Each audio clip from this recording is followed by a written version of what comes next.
let's break it down. The opposition decide to come up with a strategy. It's a three-pronged strategy. That's what I call it. Because ODM, that was the opposition, is very useless. Now it's broad blood-based government. The first prong, you have Kalonzo Musyoka, running mate Matiang'i. Then you have Rigathi Gachagua. Over here you have Martha Karua. You have Eugene Wamalwa. And then you have former Justice Muturi. I guess Ruto finds out, and so he goes to church and then starts talking about, children this, children that. The police are trained to deal with criminals. They are not trained in parenting. So, if you surrender your children to the police, what do you expect?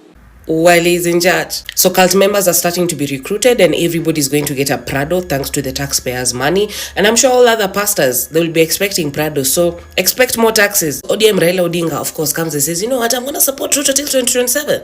The second strategy, the party leader is running mate. Matiang'i moves to where the party was in the first one. Then Raila decides to have an interview. I think it was last night. This issue. So how exactly do you envision this conclave? You see, that's not very good. I'm happy at least that Kenyans are now discussing. Hold on, which Kenyan? Which Kenyans? Which Kenyans are... You know what? Now I understand why my father doesn't like you. These guys have another third strategy. Kalonzo Musyoka still as a presidential candidate and George Natembeya as running mate. So as you can see, they're just circulating it. While this is happening, Bunge la Wananchi decide we're also going to find our own presidential candidate. While that was happening, Okayo came and said that we need to have a new strategy, a new move to be able to clear out this government. Watu wataendelea tu kusalimiwa. All this in just 2 days. When did you guys take a break? Anyway, there's no break in fighting for this country. Tunachukia rais na unajua jukumu la kupenda rais ni bibi yake na watoto wake na watu wao. Sio jukumu la Wakenya kumpenda. Hakuna mahali kikatiba ama kwa sheria yote Wakenya wanafaa kupenda kiongozi yote yule.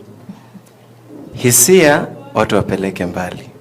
Wakenya na sisi vijana tunamchukia rais kwa sababu vile ambavyo amesema kuna mambo ambayo wanafanya kinyume na vile ambavyo Wakenya walitarajia. Na hakuna vile unaweza wapatia Wakenya tofauti na matarajio yao kisha wewe utarajia kwamba wakupende. Hatumpendi katu. Na kwanza hiyo hapo hakuna hate speech. Nashangaa mbona Genz ameitwa katika DCI lakini inakuonyesha vile ambavyo serikali inafanya kazi. Kwa sababu ninaamini ya kwamba kuna viongozi wanaiunga serikali mkono ambao wametaja matamshi hatari zaidi.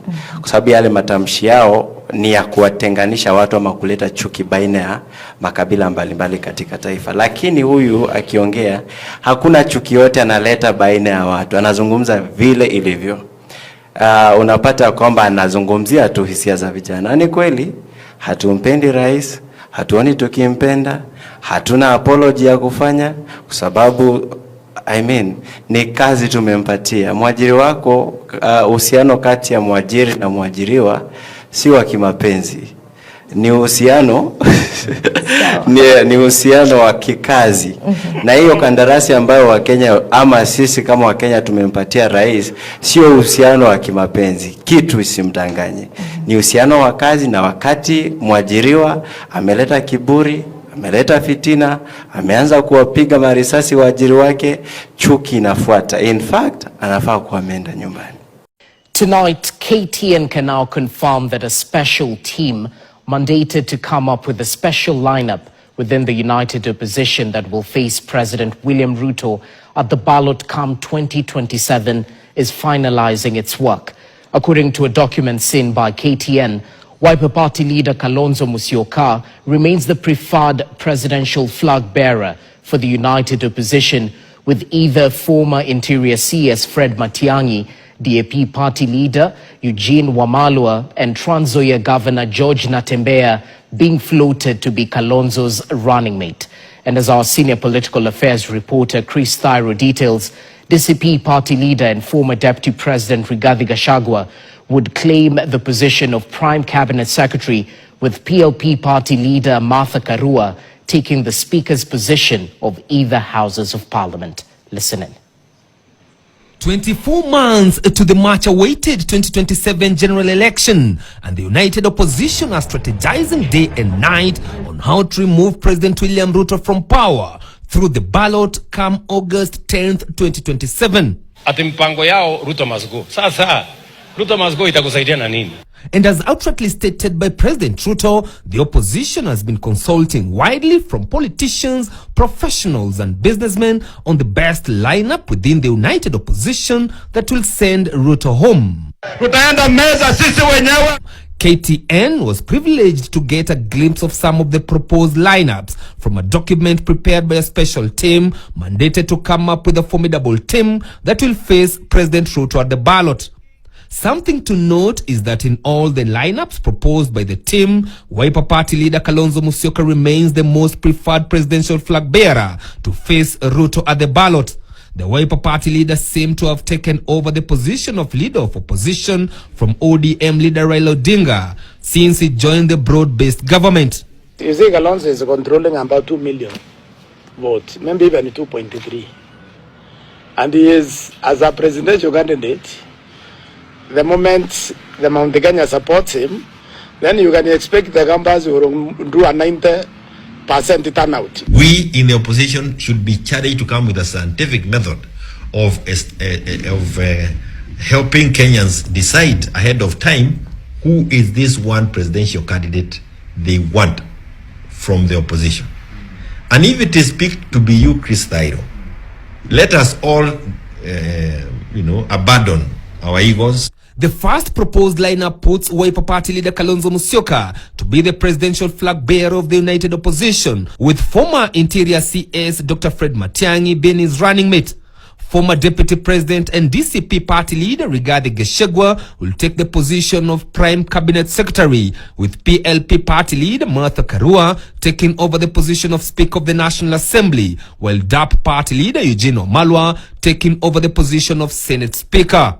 DP party leader Justin Muturi taking the position of Attorney General, which he held in the Kenya Kwanza administration for 2 years. Sisi tunajenga nyumba yetu. Trans Nzoia Governor George Natembeya, who has been pushing to gain popularity in Luhya politics with his Tawe slogan, will be convinced to seek a second term as the governor, and if he fails to get the position, he'll be assured of a cabinet secretary position, and more so the powerful interior docket. Mount Kenya has been traumatized to the extent that the feeling of betrayal runs very deep. We should not have a presidential candidate from the mountain, because I know what that means to William.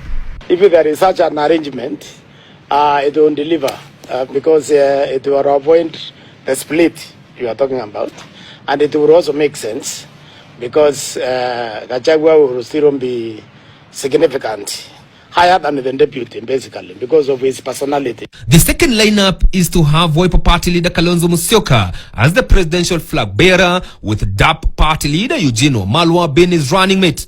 Gachagua will maintain the prime cabinet secretary position. Same case with PLP party leader Martha Karua, with Matiang'i taking the position of Senate Speaker. Western has always been a battlefield. The Luhya people seem to enjoy being the audience. He is extremely fearful of an election against him where the mountain has not been divided. The worst thing Mount Kenya can do is to run a presidential candidate. If they do that, don't bother Ruto gets a through pass, okay? Because also you won't be able to turn it against them.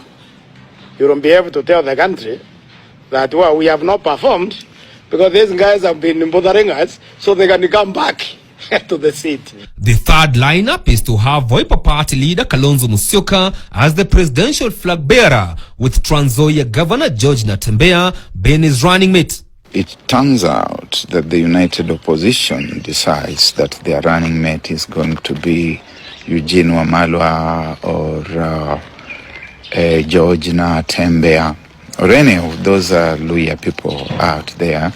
Then it should not surprise me to see President William Ruto saying that we are going this time round with Musalia Mudavadi as the running mate. If they choose a wrong flag bearer, you'll be giving William Ruto a landing, a silver landing on a silver platter.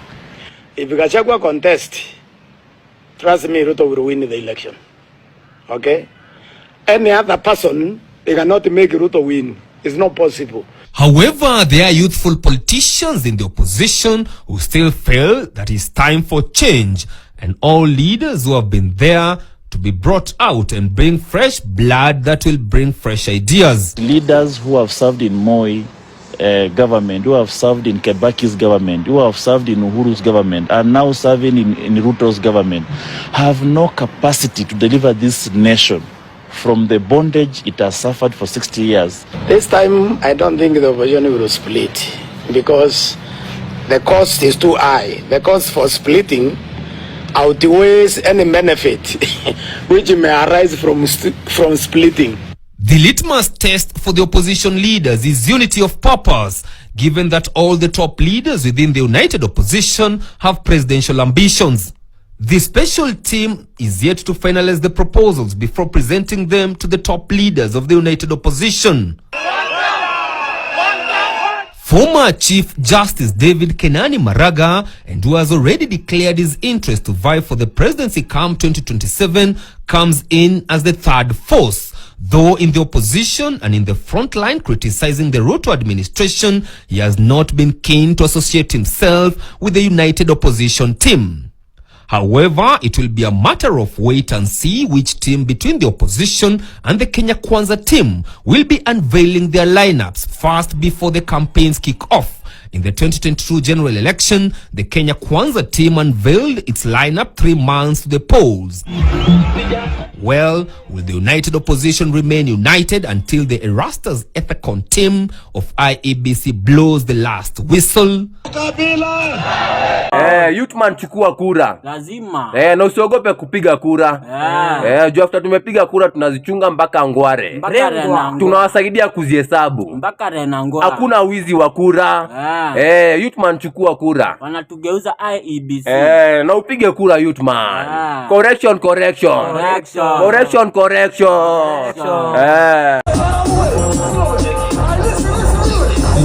Enyewe Ruto must go. Enyewe Ruto must go. By the way, Ruto must go. Enyewe Ruto must go. Wash fire, Ruto must go. Enyewe Ruto must go. By the way, Ruto must go.